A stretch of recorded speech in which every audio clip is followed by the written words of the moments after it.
breathing dragon, so maybe I'll be able to do that. And we do have a minister and at least two student organizers here, but so I think between amongst all the four of us, we're going to be able to do that all right.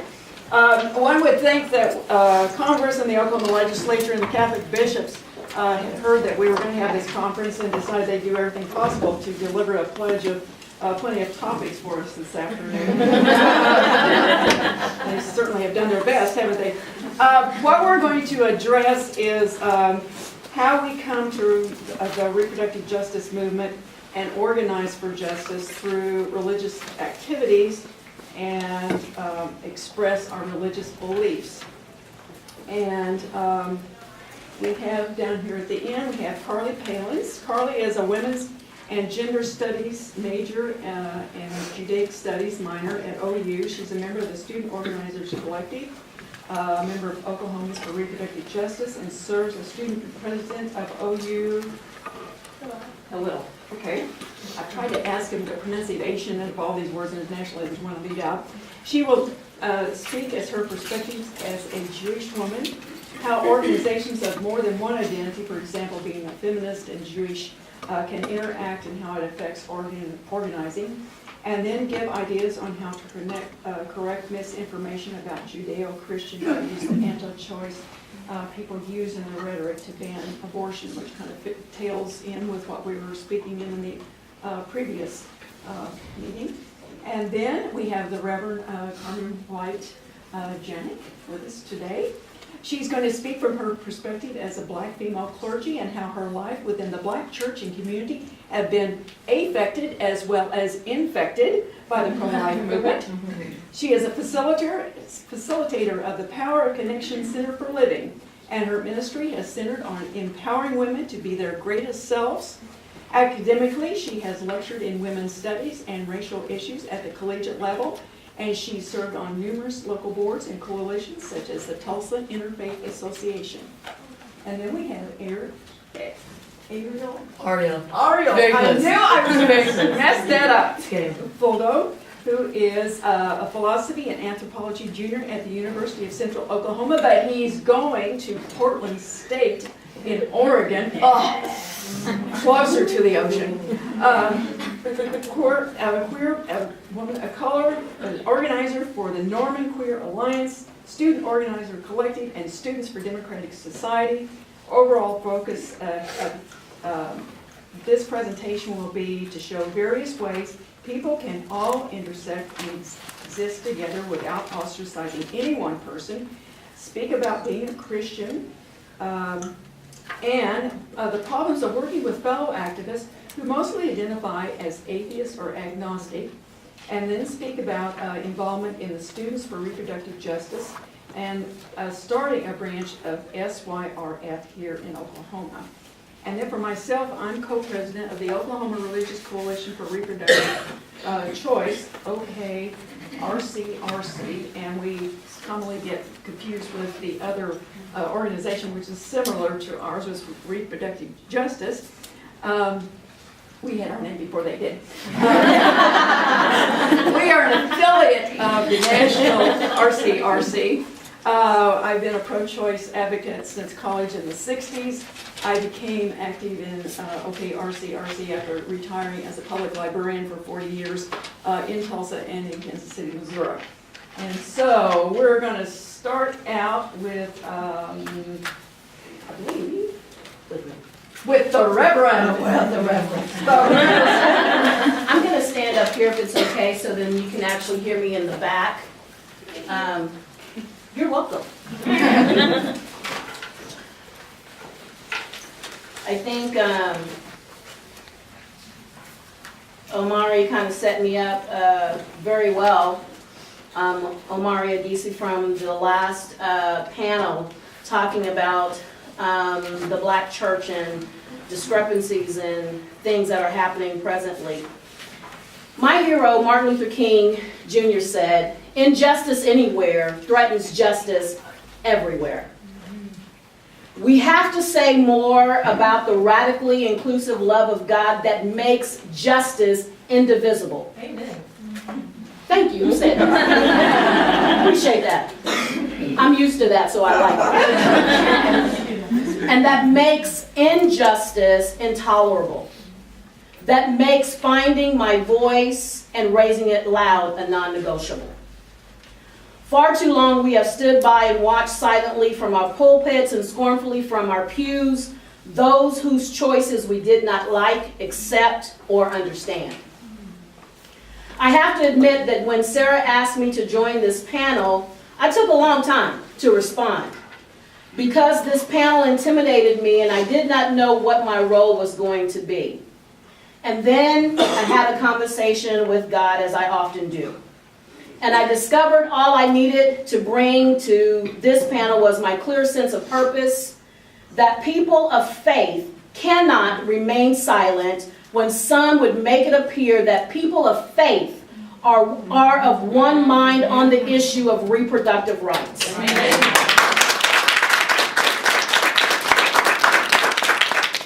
We have to raise our voices above the cacophony of the other that would seek to make our voices hushed, muted, and irrelevant. The prophetic scriptures in Isaiah 58 compels me to cry loud and spare not, to speak loud enough to draw attention to my cause. It is a non-negotiable for me to remain silent and covered in ignorance when others who have not cared about my people before, to place billboards in our communities that reference black babies as endangered species, and to equate a woman's right to choose with slavery and lynchings. I thought that was an interesting concept when I considered the source. What comes to bear is that what happens when those black babies grow into black boys and girls, and there's no hesitation from the other to undereducate, underemploy, or underestimate. This manipulation and exploitative maneuver does not happen when we speak openly and frankly about sexuality at home first, and then within the hub of the black community, the church. When we become serious about our role as advocates for humanity and advocates who refuse to close the door on free will, it will become inconceivable to allow the dismissal of our collective voices by the other. The Religious Coalition for Reproductive Choice has done well to extend its reach by organizing the National Black Church Initiative. Raising awareness by hosting seminars and workshops in the church with people who they can identify with is largely impactful when addressing hot topics like human sexuality and reproductive choice. This is the same strategy that Dr. King used within the civil rights movement. We have much to say on much like Dr. King about the Taking Root Conference. We're coming together in the name of justice, in the name of human rights, in the name of common decency, to face down the forces of hatred, bigotry, and oppression. Our words must be prophetic in nature. We must let justice roll down like water and righteousness abound like the mighty sea. We must not be silent anymore. Far too long have politicians, mostly men, there's a young man in here, but that's all right. They're good with one of them is my husband, so it's all right. Mostly men denied the civil and human rights for women. We cannot raise our voices loud when we are preaching to the choir. Our voices must draw attention to our cause until we are heard beyond conferences like this one with like-minded people. Our voices have to be heard in the marketplace, in the halls of the Capitol where laws are being made that affect and infect us and our children. We must raise our voices in unity and declare, as Dr. James Armstrong did, a woman's body does not belong to the government. A woman's body does not belong to the church. A woman's body does not belong to someone else's conscience. A woman's body belongs to that woman.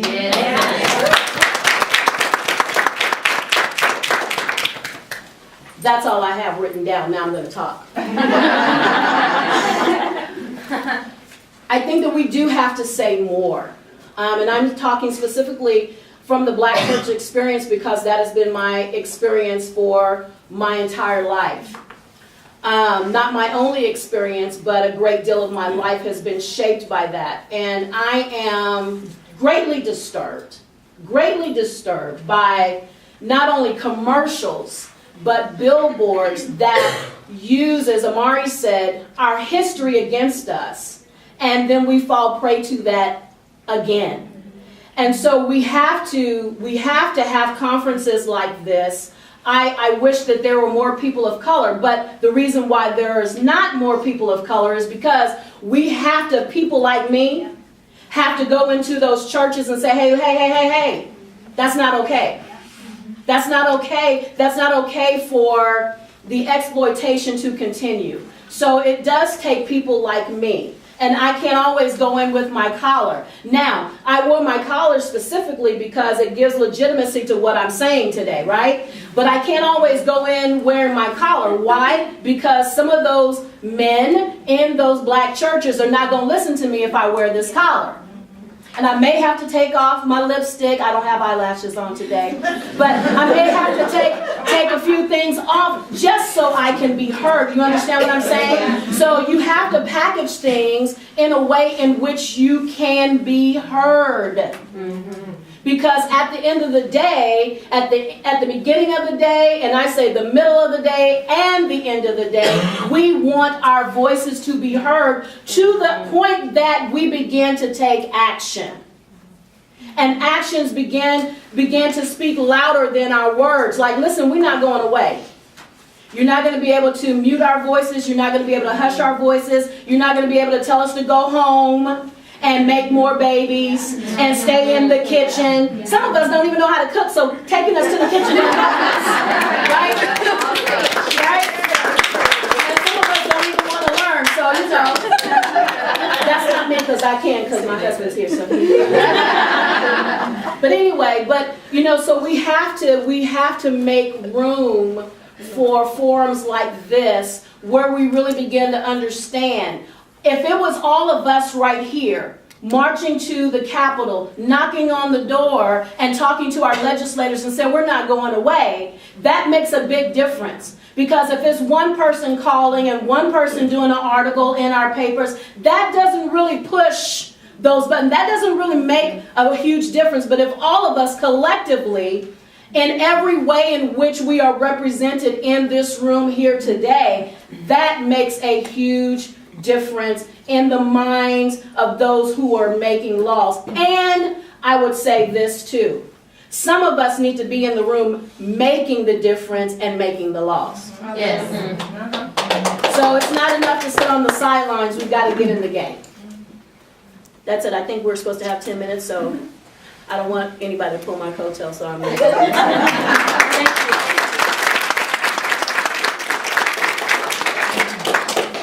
I will also stand up. Hi, I'm Arielle.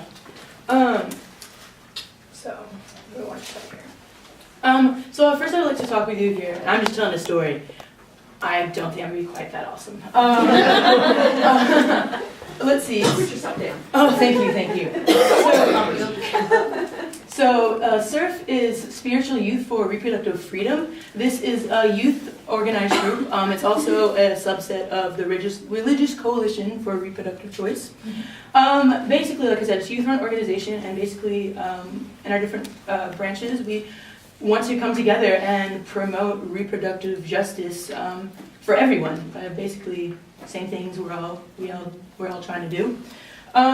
I was fortunate enough to go to the SURF Summit in Columbus, Ohio, winter of 2010-2011, and it was phenomenal. It was for me. I've always lived in the South for most of my life, so being in a room with people of different religious, spiritual backgrounds. We had 3 Muslims, 1 atheist, of course Christians, 1 Catholic, which I thought was really cool. And it was just beautiful, a reverend, and we could all just come together and be like, we all respect that women have the option to do with their bodies as they will. And for them not to be held back by their beliefs, I thought that was beautiful. They came here to learn, to be educated, and it was a very powerful, moving experience. So, newly inspired, I returned back to Oklahoma and went about starting a surf branch here through the University of Oklahoma. Complete and utter failure. Complete utter failure. Numerous reasons on both sides. Mainly, Lynn Paltrow 2 nights ago gave a speech on pro-life versus pro-lives, and she said one statement that I thought was very true is that, or at least why starting surf here failed from, I guess, a religious Christian standpoint, is that too many people here apparently still feel there are just two types of women: one who get abortion and kill babies, or women who keep children and give life. And basically that's what it amounted to. Anyone who had any kind of religious or spiritual background shut me down because they were just like, no, I can't, I'm pro-life, I do not believe in abortion, and they refuse to listen anymore. I could tell them, I don't know, they just, the whole concept of that, you know, this is, when you go to the hospital, they're going to control how you're going to give birth. When you want that contraception, it's not going to be there. When you need health care for your child, like we talked today, just in there, she didn't get health care for her child because she didn't want to make her boyfriend pay for child support. Like what is that? What is that? So that was a big problem. And then on the other side of things, my fellow activists who would be interested in such a thing like this don't want anything to do with anything dealing with spirituality.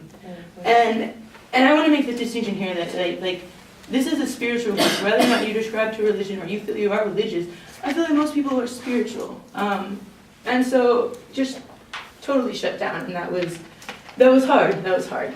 Now, so that made me think how do I make these two groups that have such opposite views, are completely unwilling to listen to each other? How do you start that? How do you begin? And I'm still working on this, but so far basically this is what I would like you to take away that I find helps when I'm trying to bridge gaps between these people. Basically, my religious beliefs are spirituality. I believe that basically I feel to grow as a person, how am I going to phrase this? Okay, so to me spirituality is love. And to use Bell Hooks' definition, love is a deep-seated spiritual thirst to help others grow and grow yourself as well. And I find, how do you argue with that? And it helps, but really, I mean, we have to talk to each other. We're going to have to actively listen to people that you don't want to listen to, and that is a big problem down here, a big problem. That's actually pretty much all I had. But so like I said, I'm still trying to bridge these gaps. I don't really know what to do here, but I hope that us all coming together and talking, like we can move forward, because everyone wants to grow, everyone wants to be loved, and I think that's.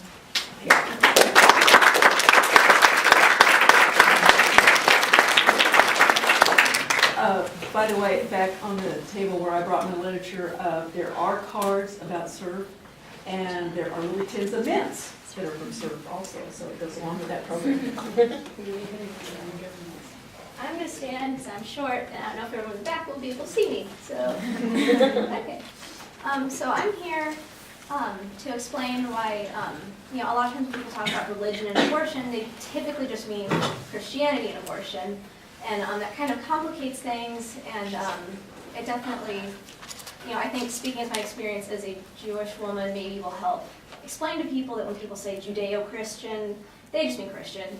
It's really, it is like personal, like this is a very personal thing for me, and it just enrages me when people use that, because there are, like, I have some biblical examples and rabbinical interpretations of those examples that explain why Judaism actually, it varies from person to person, and I'd like to say that I do not speak for everyone. Like, don't, you're not going to know what every Jew in the world thinks by hearing me speak. But But it's really frustrating for me when people will try to do things like compare abortion to the Holocaust, or, say Judeo-Christian, when they really either don't know any Jewish people, or, if they actually talk to them, they find out most of us are totally into reproductive justice, and we've really been at the forefront of pretty much every leftist social movement going on in the last 100 years.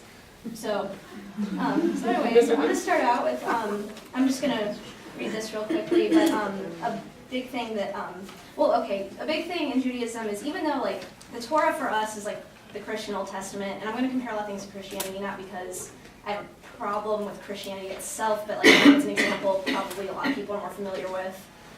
So the Old Testament for Christians is for us the Torah, and I think a lot of people think because we have the same words written out that we believe the same thing, and that's also something in Judaism, interpretation. Our books like the Mishnah and the Midrash and the Talmud, that's actually rabbinical interpretation, and that kind of means more to us than just this is the word of the Bible. So anyways, the first part is Exodus 21, 22 through 25, and it says, "When men fight and one of them pushes a pregnant woman so that her children depart, but no other damage ensues, the one responsible shall be fined according to the woman's husband may exact from him the payment to be based on reckoning. But if other damage ensues, the penalty shall be life for life, eye for eye, tooth for tooth," etc., etc., etc. So basically, the takeaway from that a lot of people have interpreted from that is that when they say when her children depart, they're referring to a miscarriage. And so in that instance, there's a fine. But if the woman is actually killed or has any other serious damage, then it's eye for an eye. So a lot of people take that to mean that means that the mother's life has more value than the fetus. So there's that. And then there's a section from Olod 7:8 in the Mishnah that says, "If a woman is in hard travail, one cuts up the offspring in her womb and brings it forth member by member, because her life becomes the life of her fetus. But if the greater part has proceeded forth, one may not set aside one person for the sake of saving another." So that is basically one interpretation that says that, if you're actually in the process of labor, then, it's not really abortion anymore, is it? But it's like saying that the life starts when you're actually born, and that it explicitly says that, there's support here that woman's life is more important than a fetus.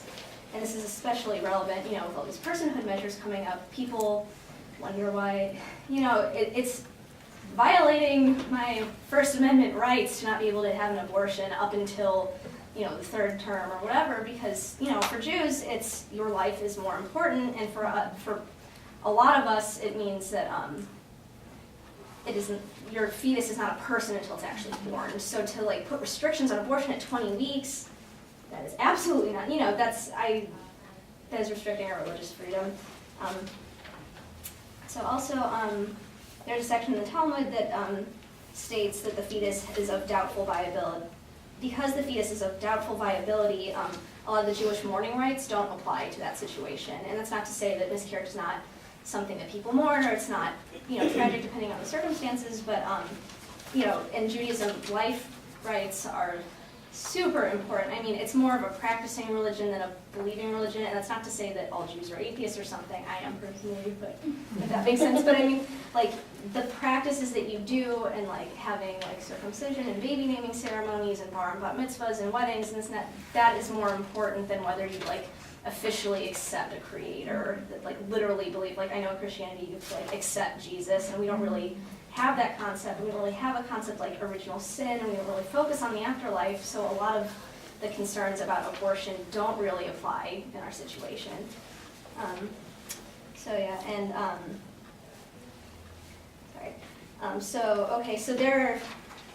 there's also another section in the Talmud that states that prior to 40 days, a pregnancy is mere water, which, that doesn't really make sense, but if you think about it based on the limitations, scientifically back then, that kind of makes sense, because up till 40 days, that's usually before you even realize you're pregnant.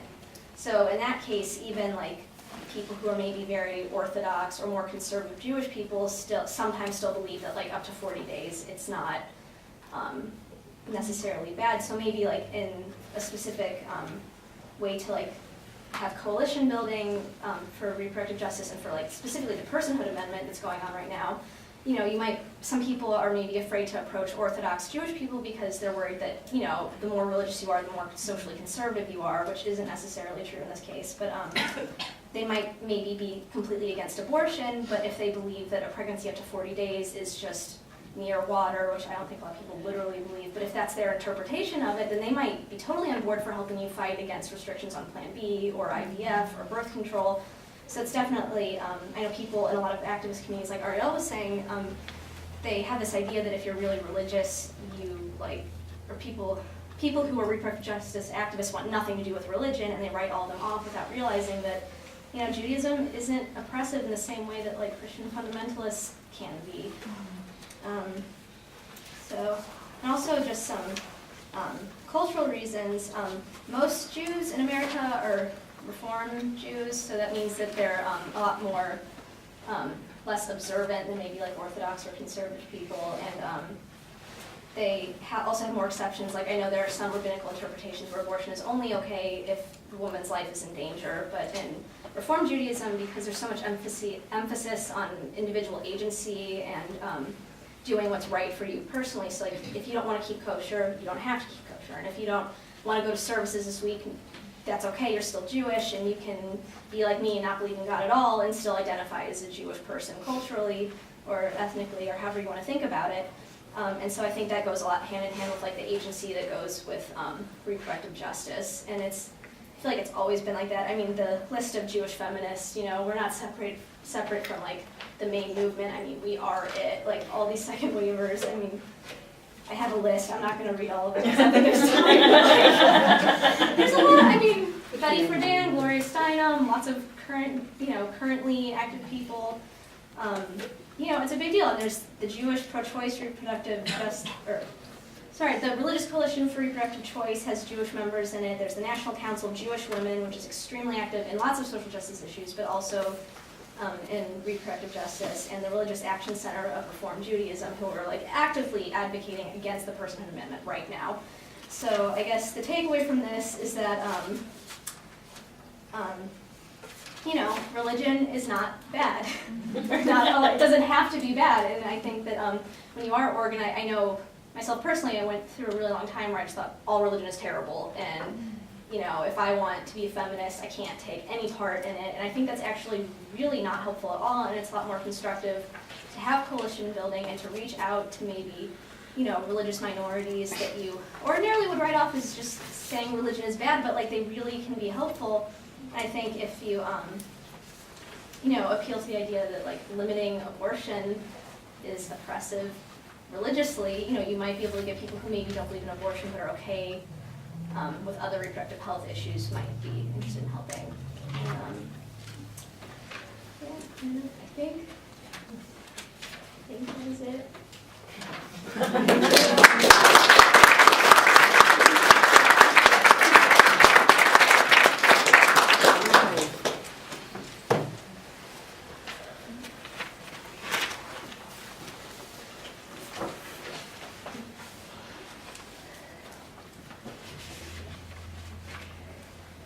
The title that I've given mine is Enough, I'm Not Going Back.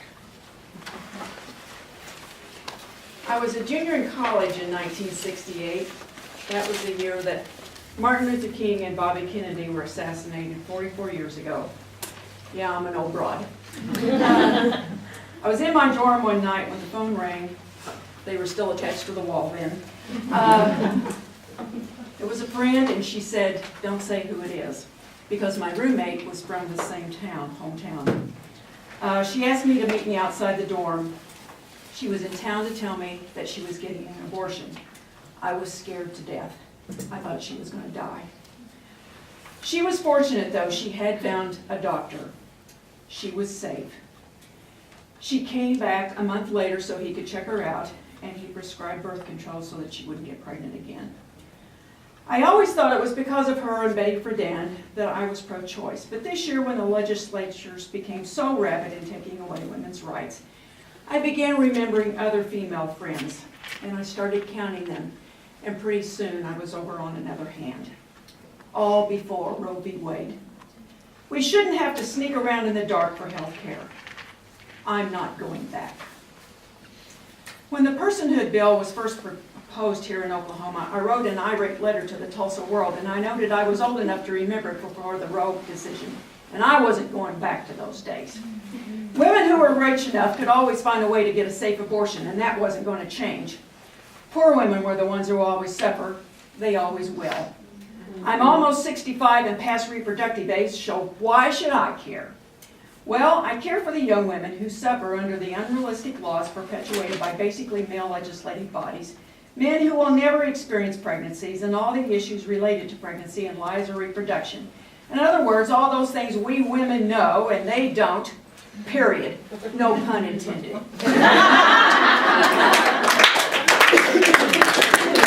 I was raised in the Methodist Church in Missouri, and after my husband's death and George W.'s election to a second term of deterioration, I joined All Souls Unitarian Church and became active in OKRCRC, and according to one of my board members, have become a fire-breathing dragon.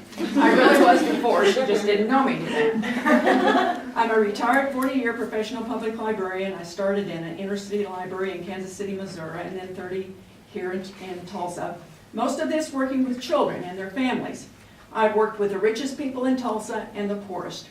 And it angers me that we have 1 in 4 children living in poverty in Oklahoma, and yet arrogant politicians and right-wing religious fanatics want to cram anti-abortion laws down the throats of poor women and then do nothing to help them raise the children that they insist these women must bear.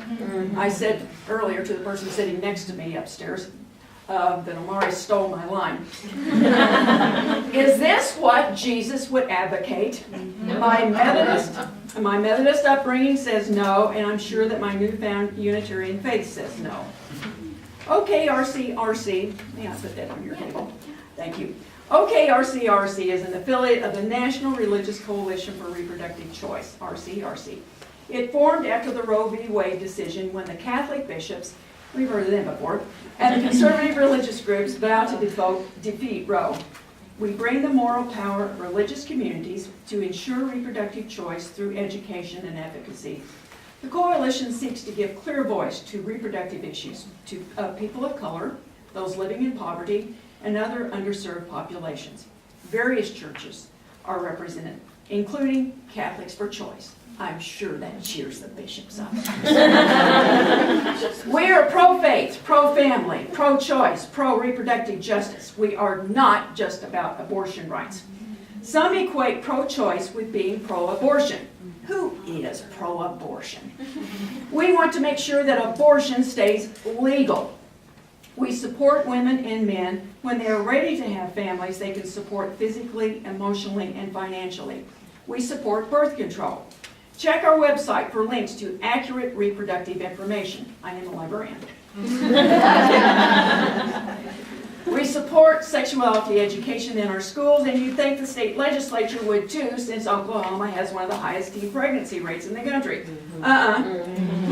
3 years in a row, and probably again this year, good legislation has never gotten out of committee. Where is our first female governor on this issue? Mary Fallon is Mary Failing. Every January, we sponsor a commemorative ad for the Roe decision in 3 Oklahoma newspapers, and it says, "We believe reproductive choice is a vital part of religious liberty," and you can see it on the board back there. This year, almost 600 people and 22 groups signed. One of the people that was making out her check for that ad said, "One of my clients called me last year after seeing my name on that ad and chewed me out for it being there." And I said, "Well, if you'd been 17 years old and had to go to Washington, D.C. to get an abortion before Roe, and had to go by yourself and it was dark at night, you might have a different opinion about that." And he said, "Oh, I didn't know you had to go through that." And guess what he was? OBGYN. Women make moral decisions with the assistance of their own doctors and the advice of their own faith leaders. No woman ever asks a politician for medical advice. When I make a public statement, I always say that we respect the religious beliefs of our opponents, that they have a right to their beliefs as Americans. However, their freedom ends right where any woman's rights begin. They do not have a right to cram their beliefs down our throats or into our vaginas. They cannot exercise their rights if they will not allow you to exercise yours. They cannot seem to understand this or want to. The same politicians wanting government out of their lives are the same ones cramming government into ours. Why? Money. It gets them money for their campaigns. OKRCRC administers the Roe Fund. We coordinate with the National Network of Abortion Funds, and last year we gave aid to 190 Oklahoma women. We would have given more, but some of them couldn't raise the extra money, or they couldn't get transportation, or a variety of other issues. Payment is made directly to the clinic. The stories we hear are heartbreaking, and the thank you notes we receive heartwarming. Who are these women? What do we hear? The women are the only breadwinner for the family. They already have several children. The male of the family has left. The women are in abusive relationships. They may have health problems in which they should not have more children. They cannot afford birth control. They've been raped, and they probably are not reporting the rape for a variety of reasons. Some will not be able to finish high school or college if they have to continue the pregnancy. They do not consider continuing the pregnancy and adoption as a choice. One clinic counselor said the most difficult case she ever had was a Catholic couple who already had children, and they learned they were expecting another child. And then the woman learned she had cancer. She could not have treatment while she was pregnant. What was she to do? She had children she needed to take care of, but she couldn't continue. She had the abortion. These are life decisions, not flip or casual or a convenience, as congressmen or pro-lifers try to portray. We sponsor Peaceful Presence escorts at the Tulsa Clinic to protect women and shield them from the protesters outside the clinic. And back on our table back there, you're going to see a variety of information, including things that Reproductive Choice has put out.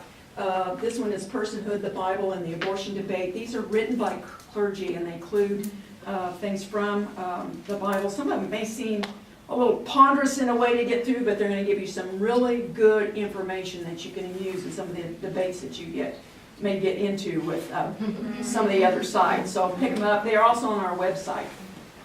Our website's got a lot of good information on it. We have went to a lot of trouble last year in getting that put together.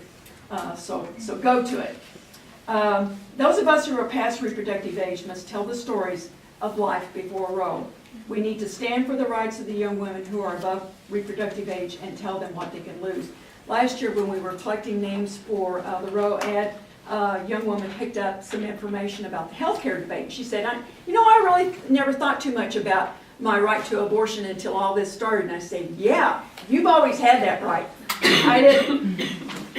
There's a great website called the 1in3campaign.org, which tells women's stories. And there was a young woman that came up to our table one time, and she said, I didn't believe those statistics that 1 in 3 women in their lifetime will get an abortion. And she said, I started checking on it. She said, that's true. And so I started talking with my family, with my mom and my aunts, and these stories started coming out that she hadn't heard. Talk with your mom, your grandmothers, your aunts. They may not tell you things just right away, but the stories may come out. And they're stories that you need to hear. My Republican fiance and I have crossed each other some on this subject, but he's slowly beginning to see the light. Mainly because I got in his face about the fact that he's got a granddaughter that is about to reach puberty, and I said, these things are going to dramatically change her life if they go through. Guess what he did? He went to his Republican precinct meeting and then to the Tulsa County Republican Convention, where they were openly talking about theocracy. His jaw dropped. He is changing his tune. I want to share with you a technique to counter people who say they oppose abortion. Do you know how to well somebody?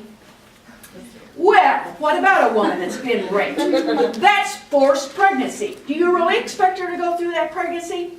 What about those whose doctor has said that she shouldn't become pregnant? She's got heart disease, diabetes, she's going through cancer treatment. Well, and then, pardon the pun, put in a pregnant pause. Make it personal. Make it personal. It's their wife, their daughter, their granddaughter, their niece. They always think it's some floozy that's getting an abortion. Make it personal. Their life.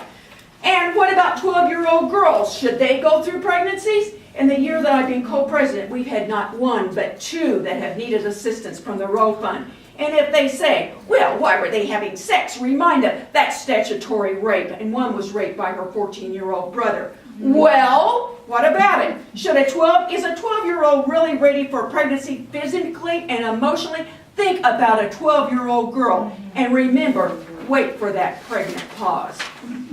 And now, it's time for the next generation. I'm not sighing because it's time for the next generation. It's getting to me. Your reproductive rights are being threatened, and yes, your religious liberty. Each of our religions, and even if you don't go to church regularly, belong to a church, each of us has moral convictions that we live by, that guide us, even if you're an atheist, agnostic. The legislature and Congress do not have the right to govern your medical decisions, your reproductive lives. Those are yours. Women and men can make these decisions. We don't need politicians involved. Tell them no, enough. We're not going back.